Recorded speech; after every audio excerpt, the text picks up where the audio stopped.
Maisha ni health.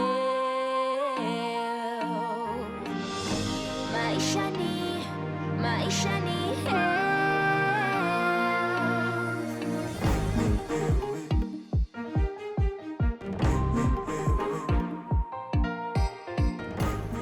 The Kenya government in 2018 prioritized universal health coverage, better known as UHC, the main view being ensuring access to affordable and quality health coverage for all across the country, both at the national and county level.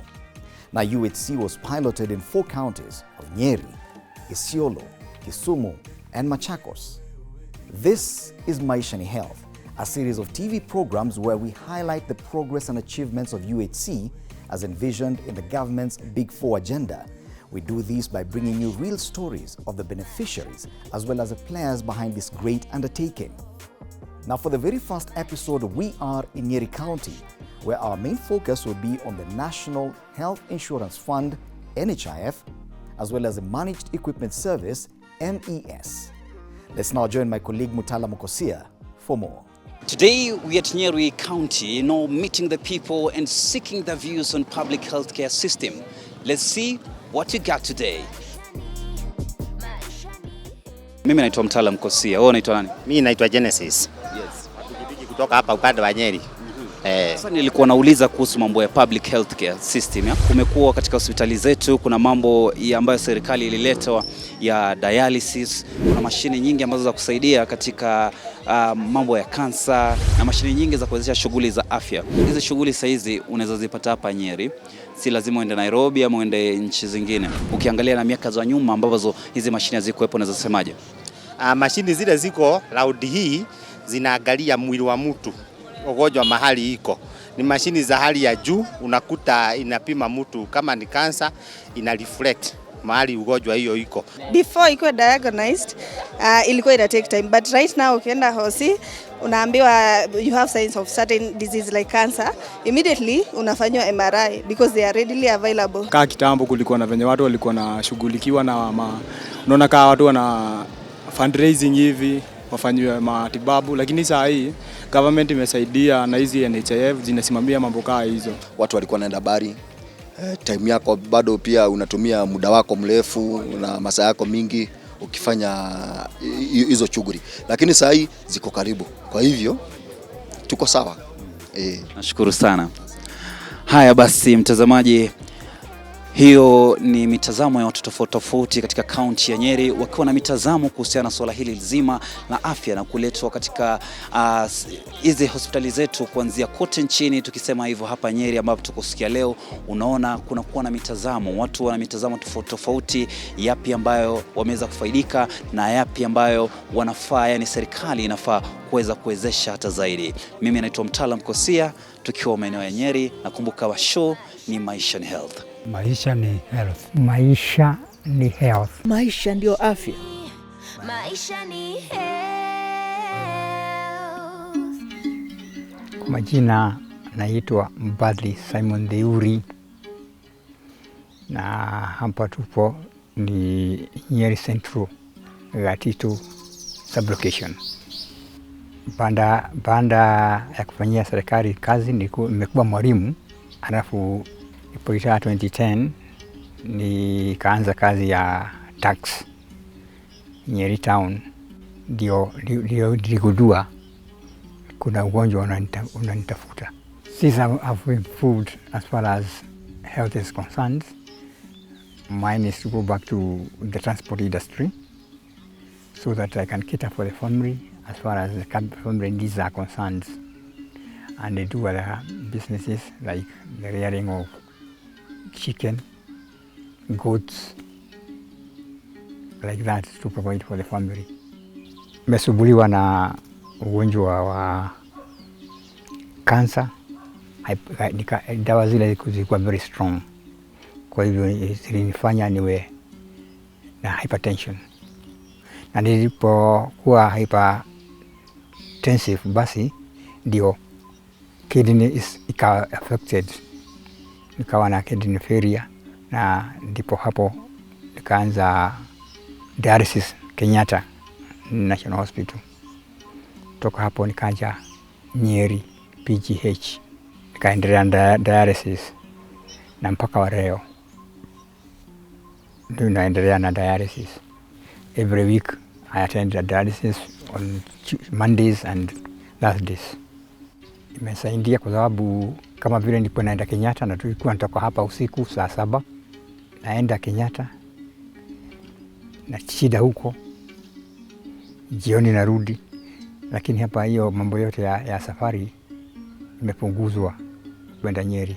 Kwa hivyo it is an advantage being nearer to the dialysis machines than when I was going to Kenyatta. They provide better services than in Kenyatta, because Kenyatta I found there is a lot of watu wengi huko. Having had time before I came to BGH, and I have started before in traveling to Nairobi and coming back this way, and medication. Maisha ni health.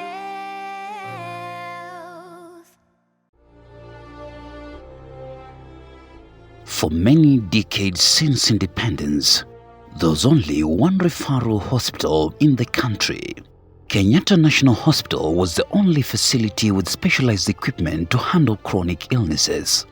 All too often, Kenyans lost their lives that could otherwise have been saved because these services were located far away at Kenyatta National Hospital in Nairobi. Many could not afford to finance the frequent trips required for weekly dialysis, for example. As a result, many could give up and face their fate. Even those who could make the frequent trips found long queues of other Kenyans needing the same service, leading to the same result because illness does not wait. Today, however, the situation is vastly different. The government, seeking to bring quality medical services closer to the people, has ensured that modern equipment and qualified personnel are availed in every county to serve Kenyans.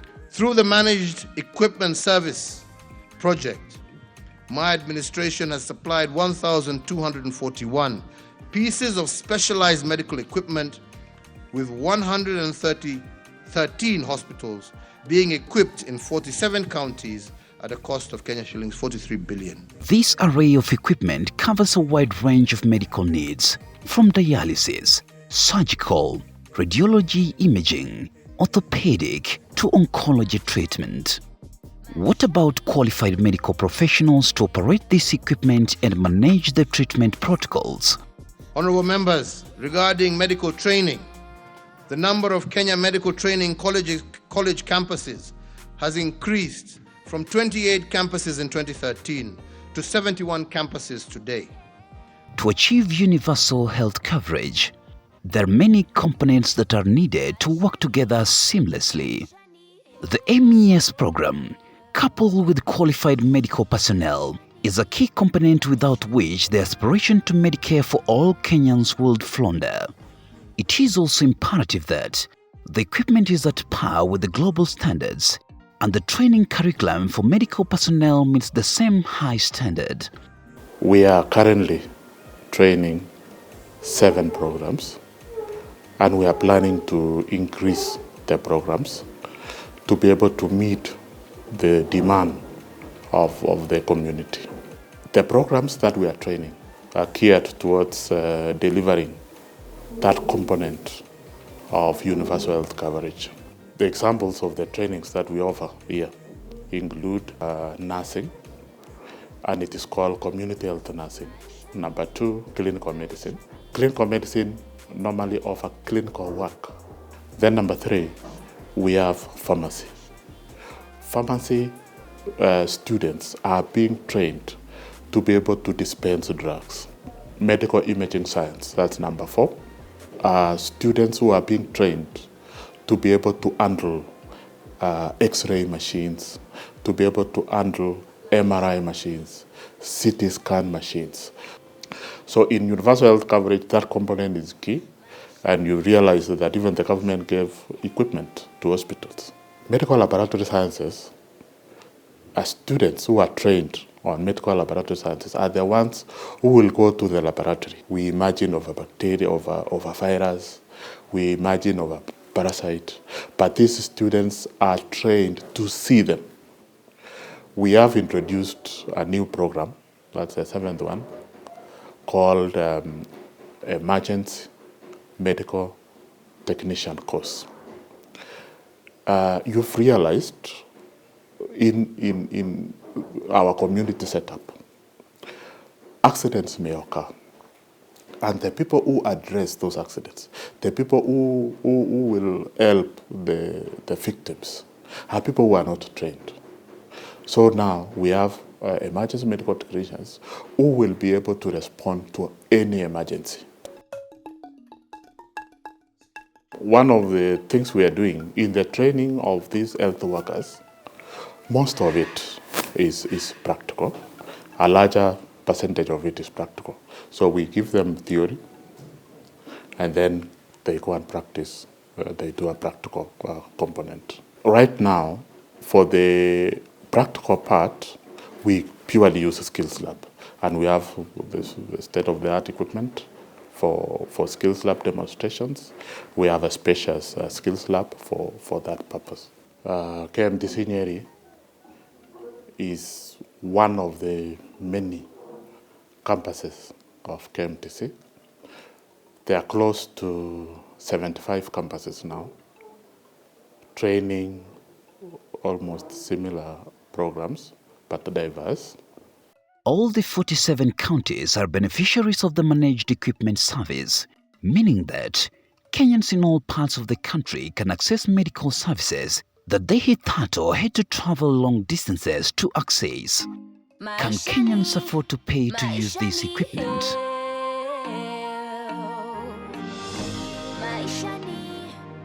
Kwa majina yangu naitwa Paulo Iguru Wajau.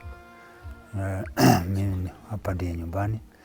Na hapo mbeleni nilikuwa nafanya kazi Garissa, na nilikuwa naendesha lori kutoa mayo Garissa mpaka Athi River.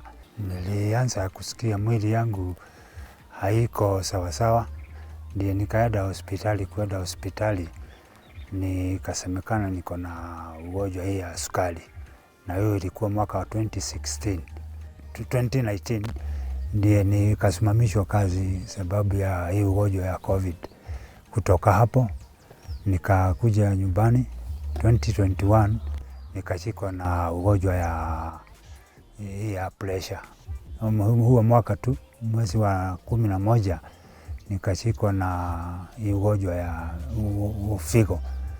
Nikaanza sasa kuendelea na dialysis mpaka wa leo huaga naenda dialysis Monday na Thursday.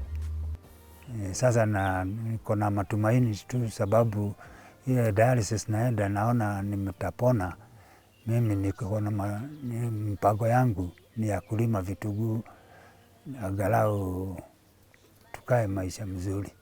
Hiyo wakati niliona sababu kazi nimesimamishwa, afadhali nilikuwa naendelea na kukatwa hii pesa ya NHIF. Sasa hiyo kadi tu ndiyo nilikuwa natumia, naenda tu nayo hospitali. Kusema ukweli, NHIF imenisaidia sababu ile pesa ambaye ninafaa kutoa hospitali ni pesa mingi, na hiyo kadi ndiyo inanisimamia kwa hiyo mapesa yote. Hata wakati nilikuwa nimelazwa hospitali ili nilipia hiyo bill yote. Maisha ni health.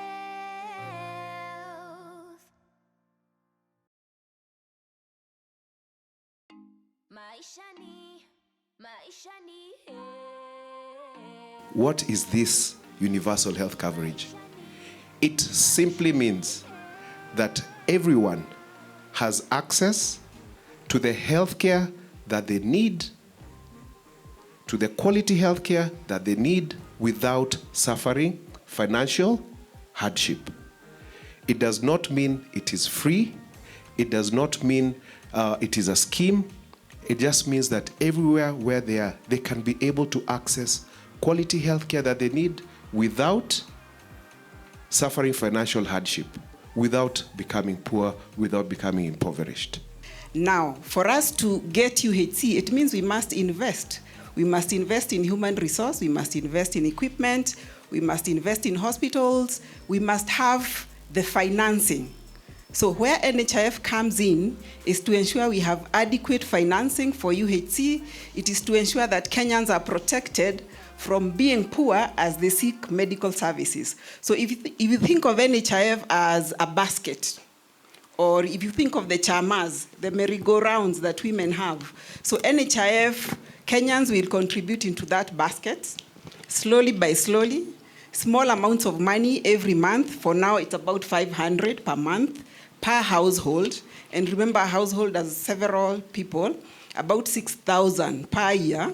So you contribute slowly by slowly, so that we pool together, we pool the risk, so that should one feel or have the need to get health services, should they fall ill, then they'll go to that basket, they get services from the hospital, and then NHIF will pay. So how is that Kenyan protected? It's because we have pooled these resources, just like the chama, the women pool, then they buy for you a jiko, so you don't have to go to the, to the supermarket and pay 1,000. You pooled maybe 20 bob every week, then the jiko costs 1,000. So at that time, you don't need to remove the 1,000 from your pocket. So at the time of accessing the services, NHIF will pay for you. And we shall be seeing the services later on. Let's bring in Thomas Mwangi into this conversation. Now, one of the issues that have many patients, many people, especially in a county like Nyeri, which is a majority of the population can be considered a rural population, is access to health, access to the kind of equipment that's needed. Now, one of the pillars of towards achieving universal healthcare is a provision of medical equipment, and there's that service called the Managed Equipment Services. You are in charge of the COVID ICU, and with COVID we saw the extent of the need of some of this equipment. Would you say, from your standpoint, that there is an improvement in as far as access to medical equipment in Nyeri is concerned? Thank you, Fred, for giving this opportunity, and welcome to County 019. I would like to say that the Nyeri people have really benefited from this MES program because initially the number of ICU beds were quite few. I think we had only 2 ICU beds with 1 ventilator.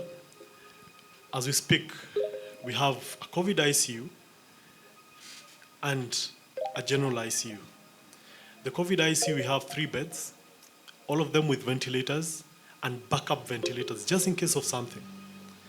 Over and above that, the general ICU has 6 beds, with all of them with ventilators, both for children and adults, and even neonates. Neonates are children below the age of 3 months.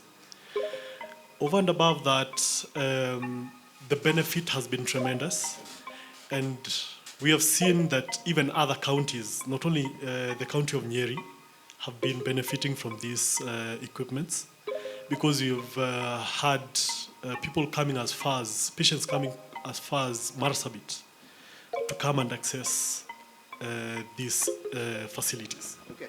Can we say that probably this is a direct result of Nyeri County being among the first beneficiaries of this UHC rollout, because you're the first of 4 counties to benefit from this? Very true, because as you can tell, the rollout of UHC has really uplifted the lives of the Nyerians.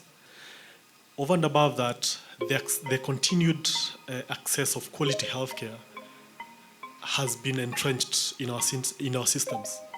So all of the Nyeri people benefit, and even the surrounding counties. Now let's come back and talk more about NHIF, Dr. Kamunyo. Now, how many Kenyans have benefited from the revamped NHIF plan, and what are some of the benefits of having an NHIF card? The short answer to that is that every Kenyan can benefit, and every Kenyan has benefited. Traditionally, people knew NHIF ni ile bima inalipia kitanda peke yake. And that changed from 2015 when we introduced expanded covers and packages that you're asking. That's the time when we introduced outpatient, which now you can access very close to you. That's when we introduced packages like dialysis package, kidney transplant package, oncology or cancer package, radiology package where you can get the MRIs, that you're now, CT scans, etc. So in 2015, we can say is the first time that we transformed in this journey towards UHC. If you are contributing 500 shillings a month or 17 shillings a day, and should something happen, we can pay for you even 500,000, we pay for you 180,000 for surgery. You see, that is a big difference between what you've paid and what we're paying out. So to make sure that it is sustainable, we had to undergo the reforms. To get to universal health coverage, there are three things that must happen. One is the economic empowerment. But we know that not all of us can be at the same level. So what can give us that equalization? Risk transfer or insurance. So everybody pays 17 shillings a day or 6,000 shillings a year, and you have access to state-of-the-art treatment. The other one is ensuring that the benefits are present. And Dr. Isabella also mentioned the accessibility and the quality of the same. And then finally is that everyone is on board so that no one is left behind. The spirit of UHC is that everybody who can pay, pays, and those who cannot pay are identified and supported. Patients who have NHIF, they're benefiting greatly because, as you can imagine, a day spent in an ICU is very expensive. But a patient who has NHIF, they are covered for every single service provided. So where are we now? If at all the journey is, let's say, 100 kilometers long, how far are we towards achieving universal health coverage? Okay, so thank you very much, and I'm glad that you have said UHC is a journey, not a destination. And I think our CEO, NHIF, said that we started, way back at independence, where Kenyans were paying maybe 5 shillings. They were not able to afford, and then that was removed, free services, and back and forth, back and forth. And from 2013, that's when we've been on the real journey towards UHC. And some of the programs that are showing us where we are, which were initiated, for example, in 2013, is the insurance subsidy to the elderly. We are right now covering over 253,000 persons, orphans, and vulnerable children household. We are covering about 53,000 elderly households. We have Linda Mama program that allows access to free maternity services and postnatal care, antenatal care for mothers, and services for children up to 1 year. And that has helped about 1.2 million mothers. But then coming to 2017 is where there was acceleration of UHC, where we started with the pilot. We had the pilot in the 4 counties, and then scale up, meaning that Kenyans now can access health facilities. If you look at, for example, equipment, we now have about 42 MRIs in the country. That is magnetic resonance imaging. It is a more advanced X-ray form of imaging. We have 42 up from 20 in 2013. We have X-rays about 41 up from 41 to 255. The theaters, we have built about 116 more theaters in the period, meaning there's more access to specialized services. I can resonate with what Dr. is talking here. Over time, healthcare is a system.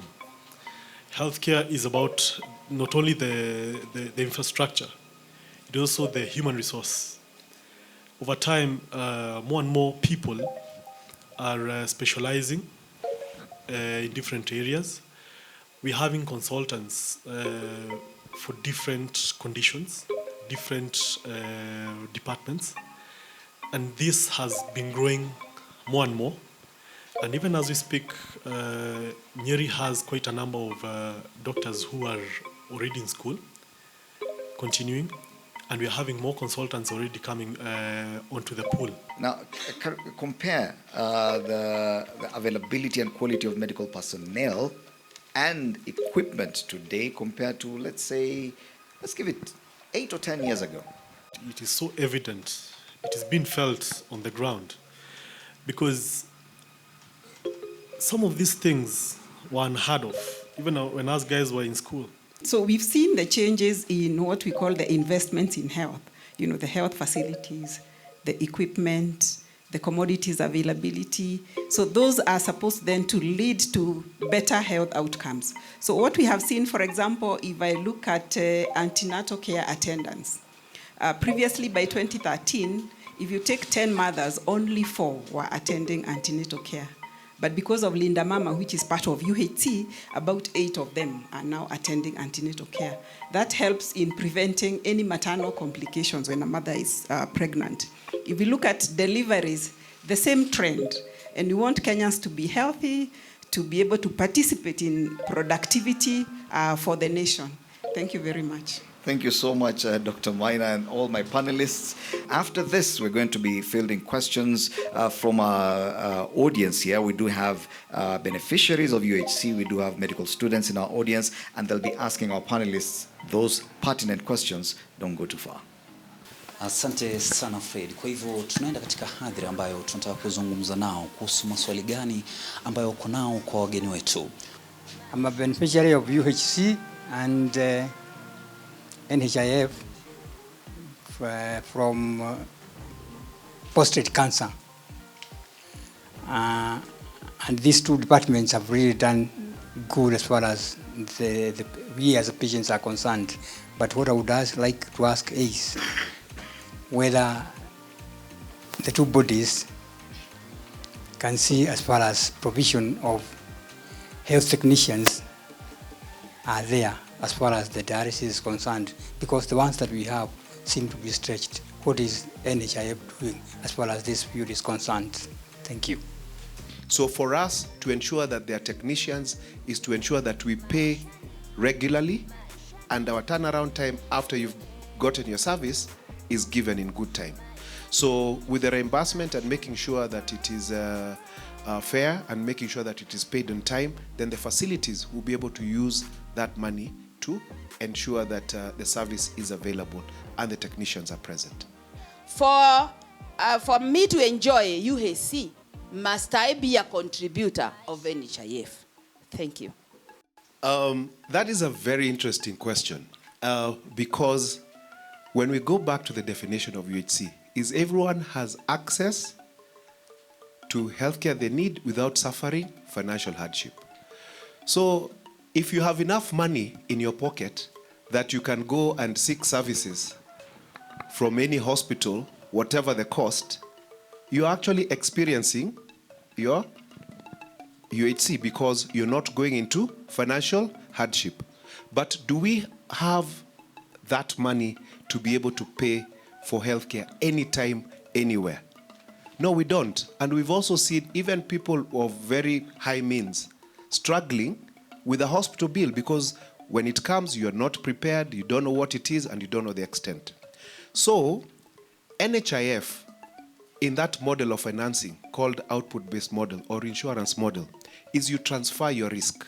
So as opposed to you carrying the risk in your pocket, is that once you pay the premium, you join this big group so that your healthcare can be paid for when you go to hospital. So it is a way of socially protecting you. And that is why it is the model that the government is using to scale up for UHC, so that everybody now can have that access. Naitwa Jackson Thega, operator wa bodaboda. Swali langu ni kwa hii industry yetu huwa tunapatana na ajali sana sana na unavunjika to an extent unaambiwa utawekwa hadi chuma. So nilikuwa nauliza NHIF ni aje inaweza saidia kwa hizo chuma juu most of the time it's very expensive. Unapata inasimamia kutengenezwa but chuma unajishughulikia mwenyewe. Asante. Kwanza hilo ni jambo la kwanza tu na unaona serikali inahimiza ya kwamba hata watu wa bodaboda wajitahidi wawe members wa NHIF. Lakini kujibu swali lako, kwenye packages za NHIF, hiyo chuma huwa ni covered. Ya, kwa sababu ni hiyo package yote. Lakini unaweza pata kuna wakati hiyo chuma inakosekana kwenye hiyo hospitali. Ndio mnaambiwa nende mkanunue ama kitu kama hicho. Nafikiri ndio inakuwa. Maisha ni health.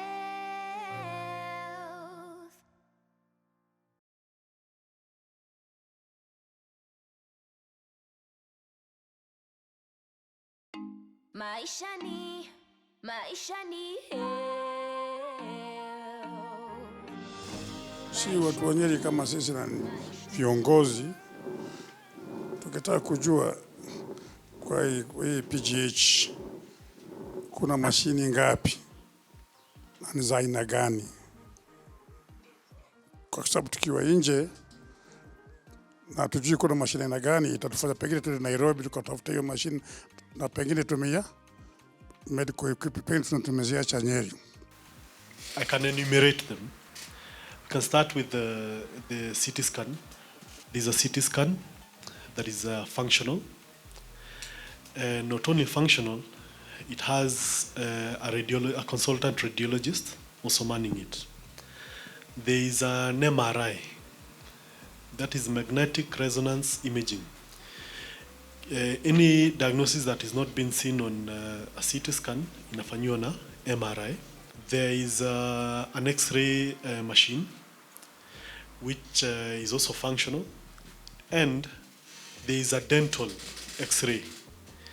There are two ultrasound machines in the X-ray department. Also, when you go to the ICU, there is both the COVID ICU and the general ICU. Tuko na vitu zinaitwa cardiac monitors. We have 4 of them. When you go to the main ICU, there are 10 adult ventilators. 10 of them, very advanced. And then we have 4 pediatric. Pediatric ni ventilator ya mtoto. Then kuna 2 neonatal. Then we have 6 automated ICU mattress beds with Ripple mattresses. We have 6 cardiac monitors. Hiyo ni wakati mgonjwa mnasikianga kitu inalia titi na mnaona maandishi pale. We have 6 of them. And then we have 4 cardiac monitors za transport. Wakati unataka kupeleka mgonjwa mahali, kuna yenye unaweza beba. Yes. Thank you very much. Asante sana, hizo equipment ni nyingi sana. All this investment that you're asking Kenyans to all contribute to building the healthcare system, how do you make sure that counties also invest in the parts that they need to invest in? The national government is working with the counties to sort of ring fence the funds for health, especially at the health facility level, so that whatever you get from NHIF, for example, is used and invested within the health facility, so that you are able to pay your health workers, you are able to buy more equipment, you are able to get more medicine, and address any shortage that you may have. So thank you very much. Okay. Niko na swali moja kuhusu community strategy. Tunajua ya kwamba prevention inafanyika pale chini katika level 1 ambayo ni community pale mashinani. Sisi kama madaktari mashinani tungependa tuulize ofisi ya NHIF, je, NHIF iko na mpango gani kuhusu community unit? Okay, so thank you very much. Indeed, yes, as I said, there's a lot of focus on community level services because of what we said earlier, prevention. So, and I started by saying we already have community units set up within the country. We have over 90,000 community health workers. So the support, especially from the national level, is through trainings, sensitization, developing the modules, the necessary modules to keep updating these community health workers, and also ensuring them that they have the necessary kits. However, we also have, the county government's role to be able to support the community health workers, especially through, something small to encourage them to do the work, and ensuring also that they have the relevant, equipment, the basic equipment, basically like the thermometers and all, to be able to do their work. Wow. Thank you very much, my panelists and dear audience, for such an engaging talk, and for this a round of applause, tafadhali. Thank you so much, my panelists, Thomas Mwangi, Dr. Isabella Maina, and Dr. Peter Kamunyo, CEO, NHIF, for helping us understand exactly where we are in as far as universal health coverage is concerned. Maisha ni health. Maisha ni. Now, on the role of NHIF and MES in as far as UHC rollout is concerned, this is what Cabinet Secretary, Ministry of Health, had to say about it. Conversations on UHC from participants in Nyeri revolved around staffing, training of healthcare workers, availability of specialized equipment, and incidences of fraud in the use of the National Health Insurance Card. In the Fisher story, Simon Theuri shared his story on how NHIF contributed to him accessing affordable dialysis services. His story mirrors that of thousands of others who have enjoyed NHIF services which are responsive to the needs of the people. Our position as a government is that a lack of finances should never bar anyone from being able to access healthcare, health services, or access treatment. On the question of affordable quality care, we rolled out free maternity services under the Linda Mama program and removed user fees in level 2 and level 3 facilities. We introduced health insurance subsidy programs and Edu-Afya benefits package for learners in public schools.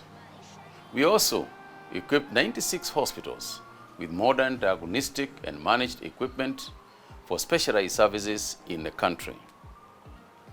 In the past 9 years, we have nearly doubled the number of health workforce employed.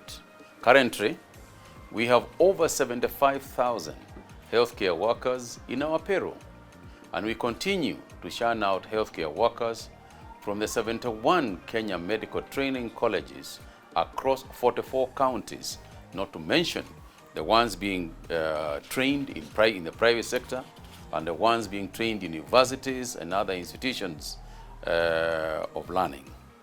So as we near our destination to achieving UHC, we must emphasize on prevention as opposed to curative care. And I think this is very, very, very important. The idea of prevention is what we must focus our minds about. And in that respect, we must worry about sanitation, we must worry about cleanliness, and we must remember that cleanliness is second to godliness, and prevention is better than cure. As the population of Kenya grows, naturally, the number of people needing medical care is also growing. Our pool of available medical professionals and the number of the medical equipment has to grow to tandem with population growth. We may not be there yet, but no one can argue that we are not on the way there. We are definitely on the right track. You've heard it from the residents of Nyeri about their experiences with NHIF, MES, and how they play into the general plan of the universal health coverage. Now, the situation in Nyeri is very much a perfect example of what's happening elsewhere in other counties. And right here on MAISHA NI Health, we'll continue bringing you stories from across the country. Join us next week for yet another edition of MAISHA NI Health. My name is Freddy Ndimuli. Kila siku wamama wako kwenye chama wakitafuta ya unga na pengine ya nyama. Afya ikiwa mambo iko sawa, lakini kuna siku yaweza kosa. NHIF iko, jisajili leo, kwani ujui kama kesho atakuwa maneno. Maisha ni health.